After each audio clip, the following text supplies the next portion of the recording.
नमस्कार। आज हम बात कर रहे हैं क्वांटम दुनिया की एक बहुत ही अजीब सी बात पर, कणों की तरंग प्रकृति।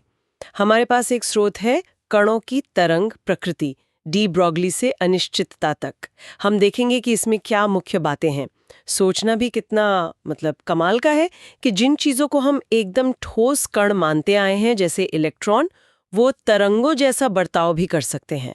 ये सोच शुरू हुई डी ब्रॉगली से और हमें ले जाती है हाइजेनबर्ग के मशहूर अनिश्चितता सिद्धांत तक। हाँ, बिल्कुल। और ये क्वांटम मैकेनिक्स के सबसे कह सकते हैं चौंकाने वाले और साथ ही बुनियादी पहलुओं में से एक है। ये स्रोत हमें इस पूरी कहानी को समझने में मदद करेगा, डी ब्रॉगली की परिकल्पना से लेकर उसके जो नतीजे निकले वहां तक। तो चलिए शुरू करते हैं डी ब्रॉगली की उस सोच से। क्या था उनका वो मुख्य विचार? हाँ, तो 1924 में लुई डी ब्रॉगली ने एक बहुत ही क्रांतिकारी सुझाव दिया। उन्होंने कहा कि देखिए, जैसे प्रकाश जो है वो वेव भी है और पार्टिकल मतलब फोटोन भी है। हाँ, डुअल नेचर जिसे कहते हैं। बिल्कुल। तो उसी तरह उन्होंने कहा कि पदार्थ के कण जैसे कि इलेक्ट्रॉन जब वो चल रहे होते हैं तो उनके साथ भी एक तरंग जुड़ी होती है, और इस तरंग की जो लंबाई है, वेवलेंथ, वो कण के संवेग यानी मोमेंटम पर निर्भर करती है। अच्छा। मतलब अगर कण भारी है या बहुत तेज चल रहा है तो उसकी वेवलेंथ बहुत ही छोटी होगी। अच्छा, तो इसका मतलब है कि जो रोजमर्रा की बड़ी चीजें हैं, जैसे कोई गेंद, उसकी वेवलेंथ इतनी छोटी होती है कि हम उसे महसूस ही नहीं कर पाते। एकदम सही, बिल्कुल यही बात है। इसीलिए हमें ये वेव वाला पहलू बड़ी चीजों में नजर नहीं आता। लेकिन इलेक्ट्रॉन जैसे जो बहुत हल्के कण हैं, उनके लिए ये वेव नेचर बहुत ज्यादा मायने रखता है। और इन तरंगों को समझने के लिए जाहिर है कुछ बेसिक चीजें जाननी होती हैं, जैसे आयाम, तरंगदैर्ध्य, आवृत्ति वगैरह। ठीक है। स्रोत में फेज वेग और ग्रुप वेग का भी जिक्र आया है। ये क्या चीजें हैं और कण के लिए कौन सा ज्यादा जरूरी है? हाँ, ये थोड़ा टेक्निकल है पर जरूरी है। देखिए, जब हम कण को एक तरंग की तरह सोचते हैं तो वो असल में अकेली तरंग नहीं होती, बल्कि कई तरंगों का एक समूह, एक पैकेट होता है। अच्छा। तो फेज वेग उस पैकेट के अंदर की किसी एक अकेली तरंग के चलने की स्पीड है। हम्म। लेकिन ग्रुप वेग जो है वो उस पूरे पैकेट या कह लीजिए लिफाफे के चलने की स्पीड है। और यही वो स्पीड है जो असल में कण की स्पीड से मेल खाती है। समझ गई। तो मतलब फिजिकली जो मायने रखता है वो ग्रुप वेग है, कण की असल चाल। हाँ, बिल्कुल। हमारे लिए ग्रुप वेग ही महत्वपूर्ण है। अच्छा, अब इस बात का कोई पक्का सबूत भी है कि कण सच में तरंगों जैसा बर्ताव करते हैं? स्रोत में कण विवर्तन यानी पार्टिकल डिफ्रैक्शन की बात की गई है। हाँ, ये बहुत अहम सबूत है। देखिए, विवर्तन या डिफ्रैक्शन जो है वो तरंगों की एक खास पहचान है। जब तरंगें किसी छोटे से छेद से या किसी किनारे से गुजरती हैं तो वो फैल जाती हैं। तो डेविसन और जर्मर नाम के वैज्ञानिकों ने प्रयोग किए।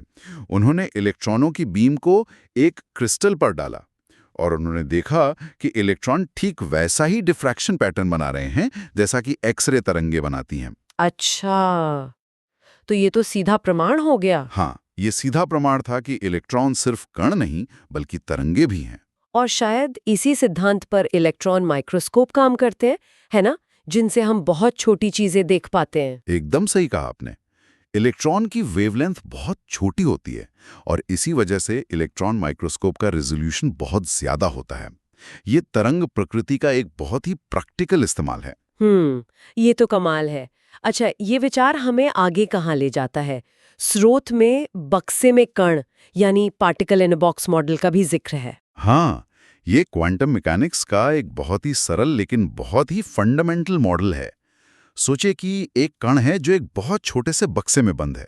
अब क्योंकि वो कण एक तरंग भी है, तो वो इस बक्से के अंदर सिर्फ कुछ खास तरह की तरंगें ही बना सकता है।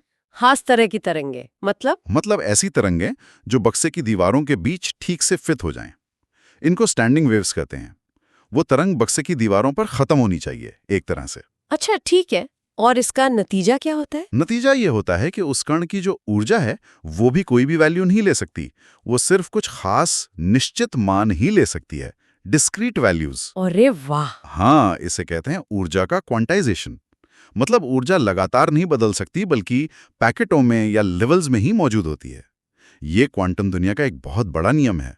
और फिर हम पहुंचते हैं हाइजेनबर्ग के अनिश्चितता सिद्धांत पर। इसका इस सबसे क्या कनेक्शन है? ये सीधा सीधा कणों की इसी तरंग प्रकृति से जुड़ा हुआ है। हाँ, देखिए, क्योंकि कण एक फैली हुई तरंग एक वेव पैकेट की तरह है, तो उसकी कोई एक पिन पॉइंट लोकेशन तो है नहीं, वो थोड़ा फैला हुआ है।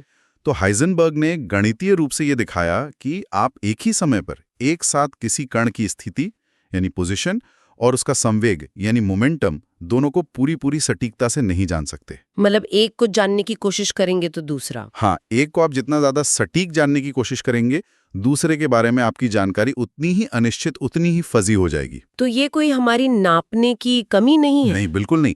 ये प्रकृति की एक फंडामेंटल लिमिट है। ये क्वांटम जगत का एक मूलभूत गुण है जो उसकी तरंग प्रकृति से ही निकलता है। तो कुल मिला के बात ये हुई कि कणों में ये अजीब सी दोहरी पहचान है, वो कण भी हैं और तरंग भी, और इसी द्वैत प्रकृति, इसी डुअलिटी से विवर्तन जैसे प्रभाव और अनिश्चितता सिद्धांत जैसी मूलभूत सीमाएं निकलती हैं।